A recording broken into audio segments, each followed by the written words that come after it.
Hey, Twib sisters, are you as excited as I am for the Biz Blitz speed networking next week? Oh my gosh, that is a tongue twister sometimes. I'm so excited for it. I actually have a booth, so I am ready to mingle and see all of you ladies and connect with everyone. But I wanted to hop on really quickly to share a story with you if you're on the fence about purchasing your ticket for next week. We met on Tuesday.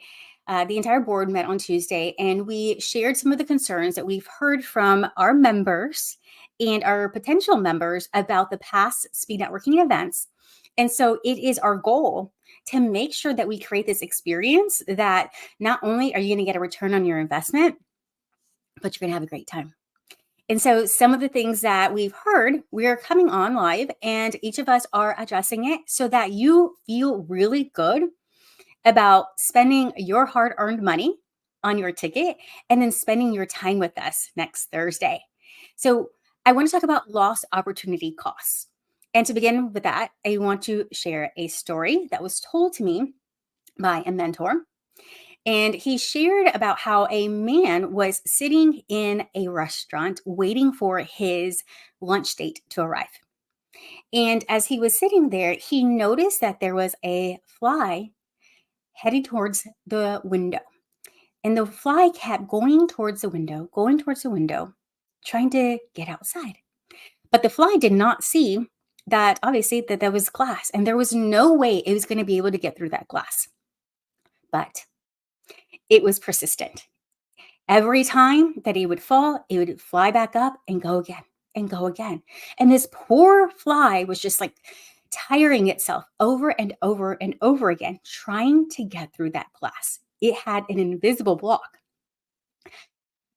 Meanwhile, just a few steps away from that window was an open door. Now, had that fly just moved over or changed its awareness, its view, perception, then it would have seen that it could have easily flown out the open door and got outside where it wanted to be. But unfortunately, that fly didn't make it out. It was so set in getting through that window that it didn't see all the other ways for it to achieve what it wanted to achieve, which is, again, get out that window. And so I share that story because sometimes we have to make decisions from the level of where we want to get to versus the level where we're at. I know that some people were kind of asking, what am I going to get for this speed networking event if I'm spending $45 to $55? Like, what do I get out of this? And besides the opportunities to meet with potential clients and to network with your Twib sisters, but also potential collaboration partners, we're going to feed you and we're going to give you an opportunity to win some fun stuff, which they've already gone through in past lives. But not only are you going to be able to get some tangible things like swag bags and giveaways, but we're going to feed you. There's going to be a mimosa bar. So, you're getting something out of attending there. We're not just taking your money and going. But I want you to see this as an investment in yourself and an investment in your business. Now, when I think about lost opportunity cost, let me know in the comments if you know what that means. A lost opportunity cost means that you have two choices.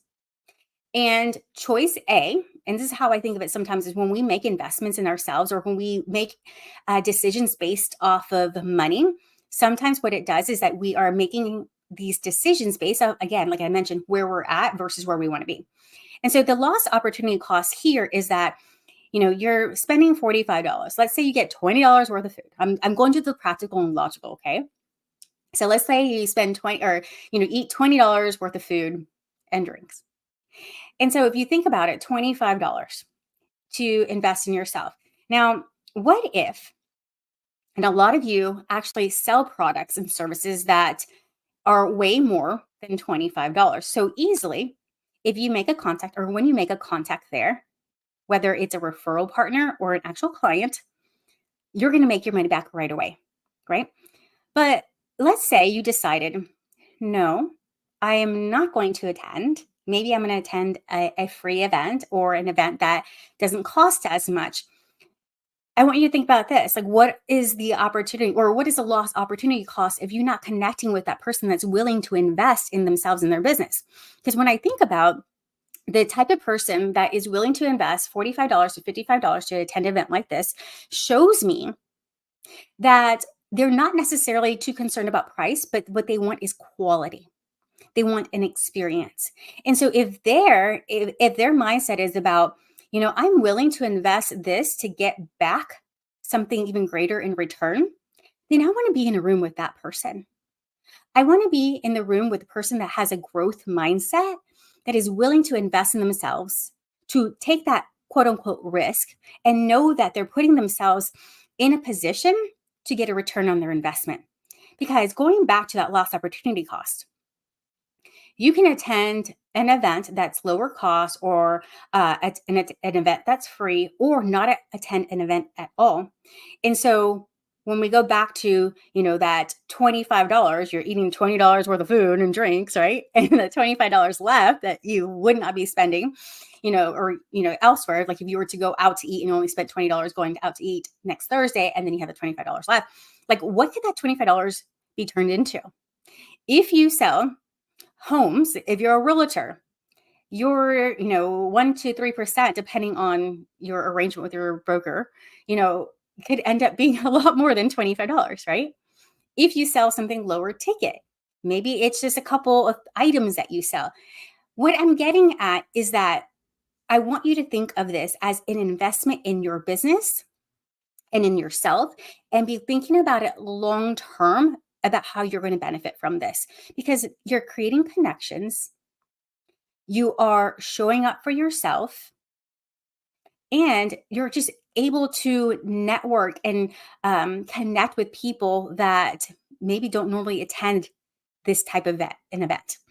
Which brings me to the next point, is that we have Coffee Connects, we have the monthly workshop, and then we have special events like this, and then we have the happy hour. If you think about it, I'm not quite sure if Dana touched on this when she talked about the business events versus social events, but if you think about it, our Coffee Connects, they're more like getting your foot in the door, getting your feet wet, right? It's very casual. You share about your business a little bit, and then everyone's sharing, and then that's it. Sometimes you have these one-to-one conversations, but it's a little bit more casual, and it's not with the intention to like, hey, let me pitch you something. It's more of the intention, like, let me connect, and like, again, let me get to know you a little bit. And then the happy hours are a little bit more social. Sometimes we don't necessarily talk as much about business, but we do get to connect and really observe the other person to see, is this the type of person that I want to do business with? And then we have our monthly meetings, which are always focused around education. And so the main reason we go is, yes, to network, but we're there to learn something. So this Biz Blitz speed networking has a different intention behind it. It is set up to present you with quote unquote warm leads, because people that are there, like I mentioned, they're willing to invest in themselves because they're buying the ticket, but they also want to connect with other people and see, who can I work with? So there's a different dynamic here. It's not the same intentions with all the other ones. We are literally coming expecting to learn about someone's business, to see how we can benefit either as a consumer, as a referral partner, or a collaboration partner. So I want you to be thinking about these things as you are maybe hopping off the fence and getting your ticket today for the Biz Blitz speed networking. So, all right, I will see you guys in the group. Bye.